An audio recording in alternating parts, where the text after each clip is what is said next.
Eu quero que você preste o máximo de atenção nessa noite para que nós venhamos absorver as verdades que o Senhor tem para nós. Nessa noite nós daremos início a uma série de ministrações onde nós sentimos de Deus, de nós falarmos um pouco sobre o seu amor. Eu posso dizer um pouco porque é muito difícil e complicado nós tentarmos explicar aquilo que é entendível através da nossa racionalidade. É difícil nós compreendermos exatamente o que de fato foi o amor de Deus para conosco. Nós vamos ver na Bíblia os apóstolos, aqueles que escreveram sobre Deus, tentando de alguma forma explicar, e nós vimos que as palavras são insuficientes para nós compreendermos exatamente o que significa o amor de Deus para conosco. E o tema desse mês é o amor incomparável. E quando eu escrevi essa ministração, me veio a seguinte reflexão. Nós, como seres humanos, temos a tendência de equivaler o amor de Deus de uma forma humana. De que forma, pastor? É que quando nós falamos em algo incomparável, em um amor incomparável, nós sempre começamos a pensar, então o amor de Deus possivelmente pode ser o amor que eu sinto pelo meu filho. Então eu penso que o amor de Deus, ele deve ser igual ao amor que eu sinto pela minha esposa. Então nós pegamos o amor da Bíblia, aquilo que Deus fez por nós, e procuramos qualificar de alguma forma humana para tentarmos entender. Só que nós vamos nos textos bíblicos, no texto bíblico, e nós vimos que é algo inexplicável, não tem como nós compararmos de uma forma humana aquilo que Deus fez por nós. Então o apóstolo João, tentando de alguma forma explicar o que Deus fez por nós, ele fala no livro dele, abra comigo em João, capítulo 3, versículo 16. Você vai dizer, pastor, eu conheço esse texto, conhece. Entretanto, muitas vezes nós colocamos um texto tão precioso na vala comum, porque esse texto explica exatamente aquilo que Deus fez por nós. Então João, ele começa a dizer, porque Deus amou o mundo de tal maneira. Na versão NVI fala, porque Deus amou o mundo tanto que deu o seu Filho unigênito. Unigênito fala que Jesus, ele era o único, que deu o seu Filho unigênito para que todo aquele que nele crer não pereça, mas tenha a vida eterna. Então João, ele procura descrever esse amor. E quando João ele fala, porque Deus amou o mundo tanto, ele procurou enfatizar com palavras a grandeza e a preciosidade que o amor de Deus veio até nós. Sabe que o amor de Deus é tão inexplicável, porque Deus ele inverte a ordem humana.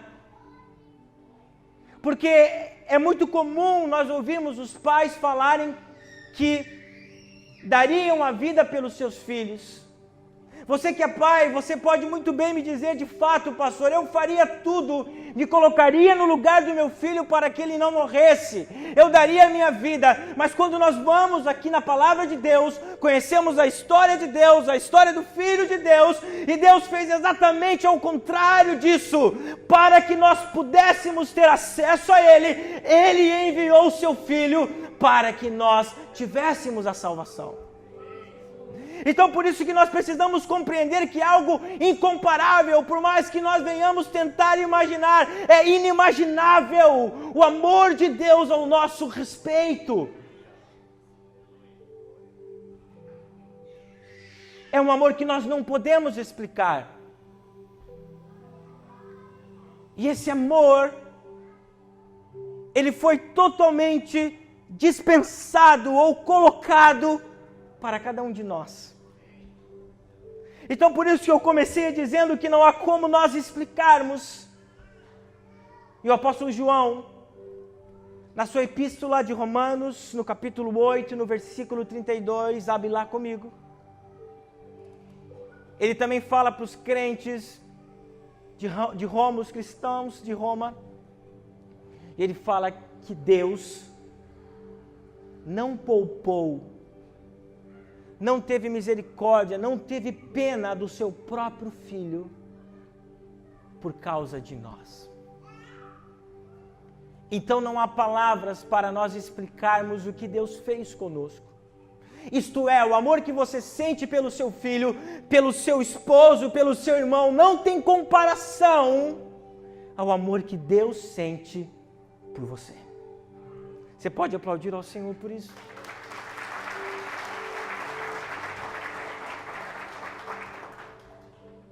E quando eu fui escrevendo essa palavra, vieram alguns questionamentos dentro de mim. Quando eu comecei a ler os textos bíblicos, veio a seguinte pergunta: que amor é esse? Existe alguma explicação, humanamente falando, para entendermos o que Deus fez por nós? Vamos novamente para o livro de Romanos, capítulo 5 e versículo 8.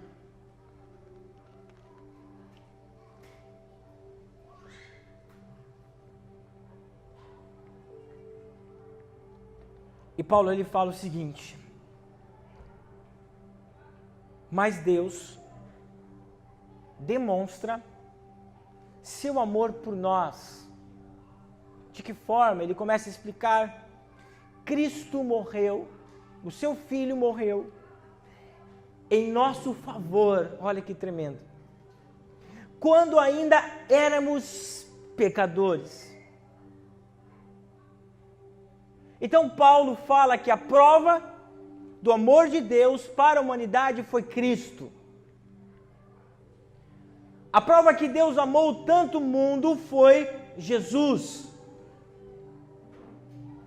Mas o que é interessante aqui é que Paulo ele fala que Cristo ele morreu por nós quando nós éramos pecadores. O que significa isso? Quando nós ainda nem sabíamos quem Jesus era, quando nós não sabíamos ainda o que ele podia fazer por nós, mesmo assim, mesmo nós não dando bola para ele, isso que Paulo fala, ele morreu por nós. Então nós começamos a entender aqui que o amor de Deus por nós é um amor que não teve interesse algum, porque quando nós ainda não o conhecíamos, Ele decidiu morrer por cada um de nós. Então por isso que nós precisamos questionar que tipo de amor é esse, porque aquele que enviou o Filho, aquele que entregou o seu Filho, humanamente falando, não teria benefício algum, mas somente o beneficiado seríamos nós. Então João, tentando explicar isso, na sua primeira epístola, a primeira de João, abra comigo, capítulo 4, versículo 10 até o 19, ele tenta explicar também. Eu vou ler de uma forma resumida esse texto bíblico. 1 de João 4, 10 até o 19. Nisto consiste o amor, não em que nós tenhamos amado a Deus, mas que Ele nos amou. Então veja, não foi uma decisão nossa, mas Ele nos amou e enviou o seu Filho como propiação pelos nossos pecados. Sabe por quê? Porque Ele nos amou primeiro.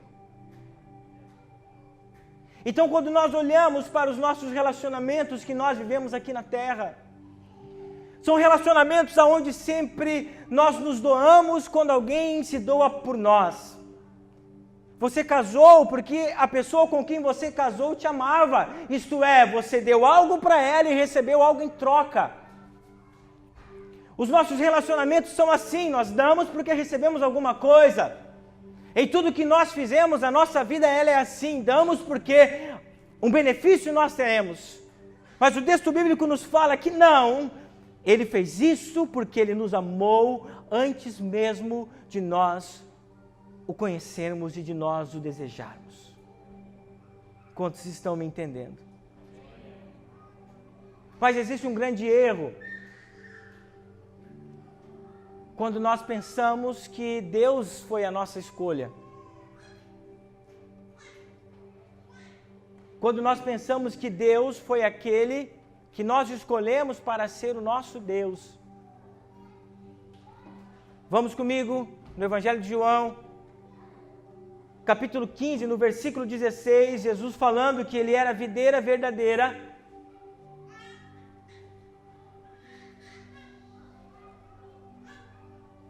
Presta atenção em mim. E em certa hora, ele fala o seguinte para os seus discípulos: não foram vocês que me escolheram, mas eu escolhi a cada um de vocês. Olha para o seu irmão e diga assim: ó, você é a escolha de Deus.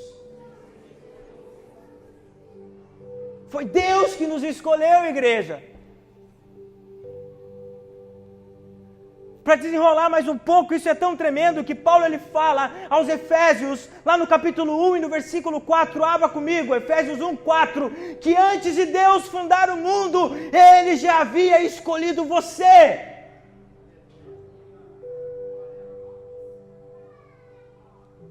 Efésios capítulo 1, versículo 4, porque Deus nos escolheu nele antes da criação do mundo.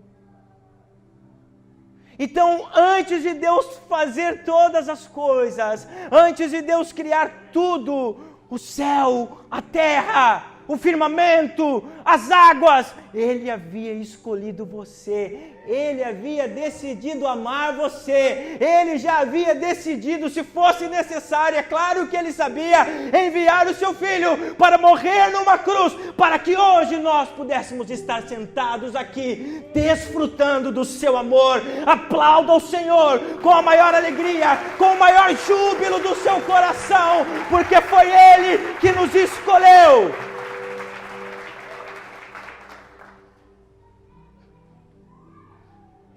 Entretanto, preste atenção nisso.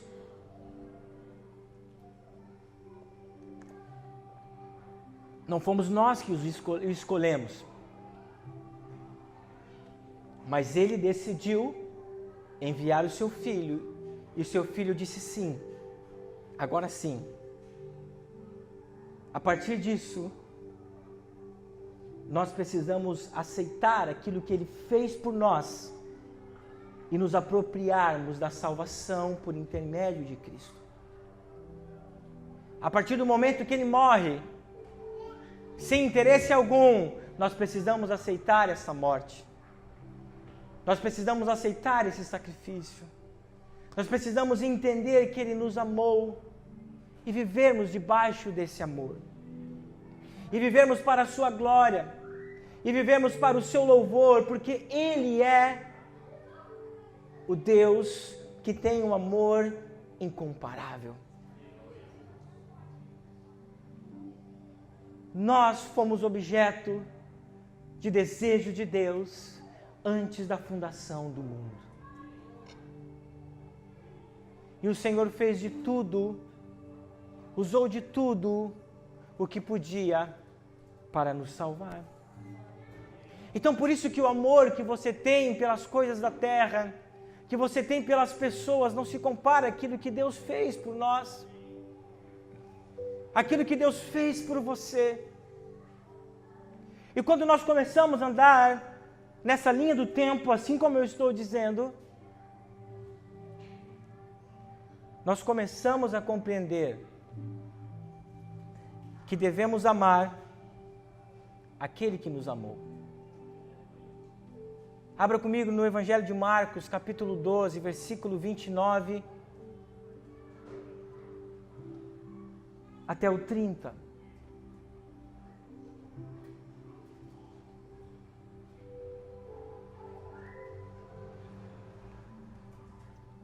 Os fariseus, os mestres da lei, perguntaram para Jesus quais eram os mandamentos. E aqui Marcos fala que Deus ele cita algo que está lá no livro de Deuteronômio. Ouve Israel, o Senhor, o nosso Deus é o Senhor único Senhor. Agora Deus ele responde: o que eu preciso para fazer para cumprir os teus mandamentos, Senhor? Olha o que Deus fala para nós. O que nós precisamos fazer para cumprir os mandamentos do Senhor? O que Deus espera de você? O que Deus espera da sua igreja? O que Deus espera dos seus filhos? Simples demais. É o amor. Porque ele responde da seguinte forma: ame o Senhor, o seu Deus, de todo o seu coração, de toda a sua alma, de todo o seu entendimento e com todas as suas forças. Então os mestres perguntam: Senhor, o que eu preciso fazer para cumprir os teus mandamentos? E ele fala: me ame acima de todas as coisas. Tira os teus olhos da terra, tira os teus olhos das coisas que são passageiras e comece a nascer para a eternidade. Comece a olhar para as coisas do alto. Você vai dizer: pastor, mas Deus, Jesus, ele usa faculdades humanas distintas para delinear o nosso amor. Não era esse o objetivo de Jesus. Quando ele fala de toda a alma, de todo o coração, com todo entendimento, com todas as tuas forças. Jesus ele usava artifícios humanos para falar sobre a plenitude de um amor que nós precisamos ter para com Deus. Um amor verdadeiro. Então Jesus estava dizendo: faça de tudo, mas me ame acima de todas as coisas.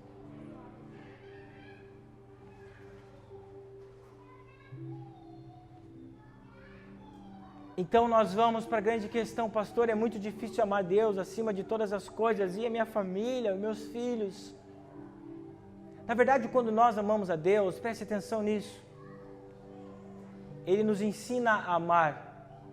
Eu quero voltar com vocês lá para o texto bíblico novamente de João, capítulo 15, versículo 16 e 17.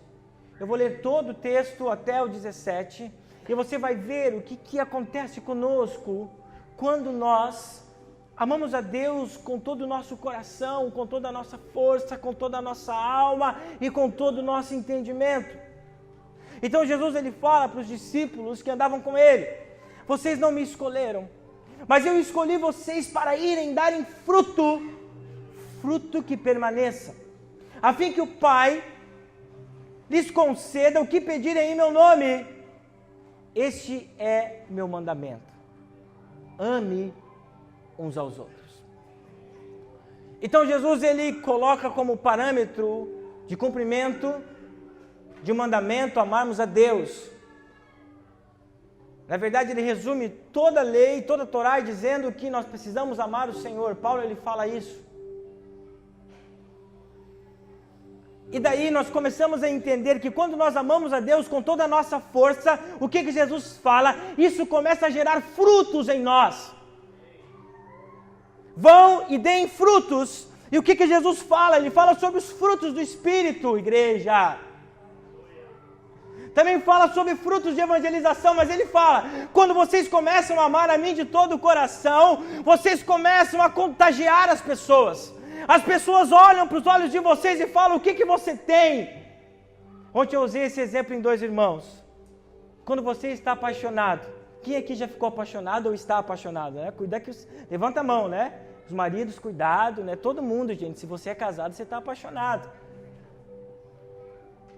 E olha só, escuta aqui, ó.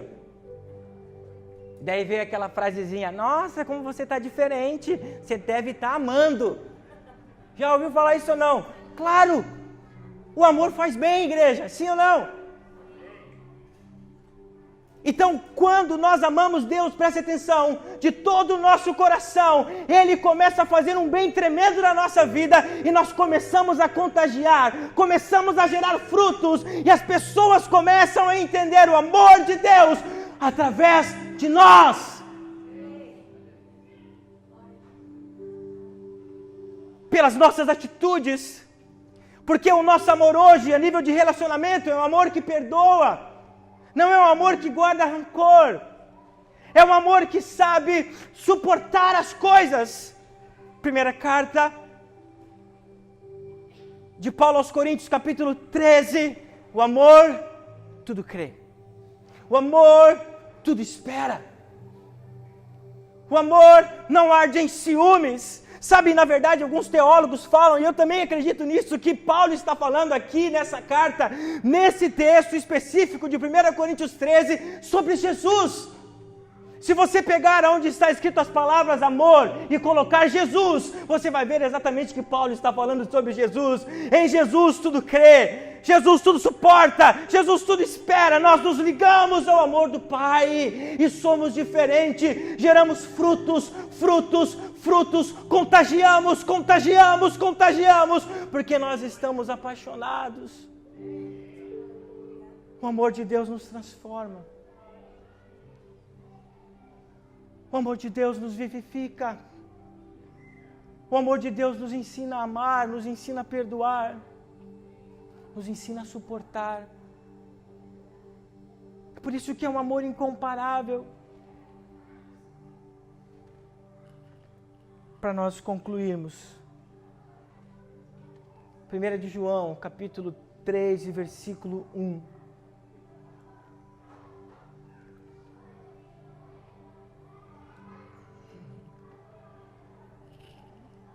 O apóstolo João fala: vejam como é grande o amor que o Pai nos concedeu, que fôssemos chamados filhos de Deus, o que de fato somos. Antes não éramos nada, porque o primeiro texto que eu li para vocês, João ele fala que Jesus ele era o único, ele era o unigênito do Pai. Agora, João ele já começa a falar de outra forma, que Jesus não é mais o único, que agora existe nós que o aceitamos como o Salvador e nos tornamos filhos de Deus. Então João ele começa a escrever de uma outra forma que de fato somos. E ele começa a falar sobre uma diferenciação que existe em nós, pois o mundo não nos conhece. As pessoas se admiram das nossas atitudes, dos frutos que nós temos, sabe por quê? Porque eles não conhecem o nosso Pai amoroso e misericordioso. Isso quer dizer, igreja, que através de nós, o mundo conhecerá o Pai. Que através de nós, o mundo conhecerá o amor. Apresente que o Espírito Santo do Senhor fará parte dele convencendo. Portanto, igreja, é tempo de nós nos entregarmos a esse amor. É tempo de nós vivermos esse amor. É tempo de nós decidirmos amar a Deus porque Ele nos amou primeiro. Mesmo nós não merecendo, Ele decidiu nos amar. Resumo da história, tentei explicar o inexplicável. Mas Ele é amor.